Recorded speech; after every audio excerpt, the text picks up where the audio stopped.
Hi friends, అందరికీ నమస్కారం అండి. Welcome back to my family kitchen vlogs. ఎగ్స్తో వంటలు స్టార్ట్ చేసామంటే ఇన్ఫినిటీయే కదండి, ఎన్నో రకాలు చేస్తుంటాం. అలాంటిదే ఈరోజు మనం కొత్తగా ఎగ్ స్లైసెస్ మసాలా కర్రీ చేసుకుందామా. ముందుగా 4 ఎగ్స్ను ఉడికించుకొని స్లైసెస్గా కట్ చేసుకోవాలి. ఆ తర్వాత 2 టేబుల్ స్పూన్స్ ఆయిల్ని హీట్ చేసుకొని 2 ఇంచుల దాల్చిన చెక్క, 3 లవంగాలు, 1 బిర్యానీ ఆకు, 1 టీ స్పూన్ జీలకర్ర, 2 పెద్ద ఆనియన్స్ను సన్నగా కట్ చేసుకొని వేసి వేపుకోవాలి. ఇప్పుడు ఇందులోకి 1 టేబుల్ స్పూన్ ఫ్రెష్గా దంచుకున్న అల్లం వెల్లుల్లి పేస్ట్ని వేసి పచ్చివాసన పోయేంత వరకు వేపుకోవాలి.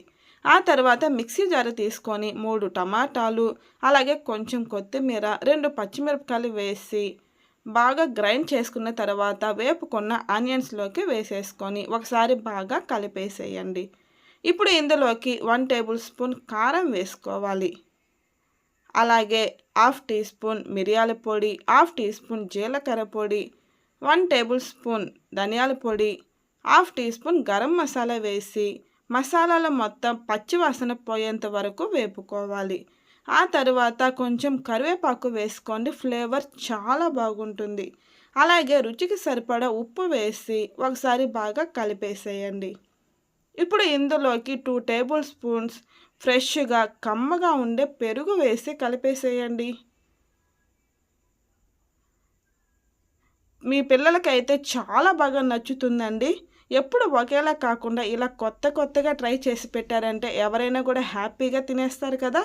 ఇప్పుడు ఇందులోకి 1 గ్లాస్ వాటర్ని వేసి కలుపుకోవాలి. ఇలా వాటర్ని బాగా మరిగించుకున్న తర్వాత ఆయిల్ సపరేట్ అయ్యేంత వరకు లో ఫ్లేమ్లో మాత్రమే కుక్ చేసుకోవాలి. చూసారు కదా, ఇలా ఆయిల్ సపరేట్ అవుతున్నప్పుడు ఎగ్ స్లైసెస్ని వేసేసుకోవాలి.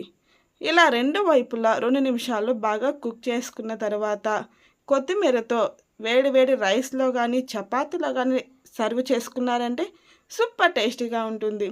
మీరు కూడా ట్రై చేయండి. మరిన్ని సింపుల్ రెసిపీస్ కోసం ప్లీజ్ సబ్స్క్రైబ్.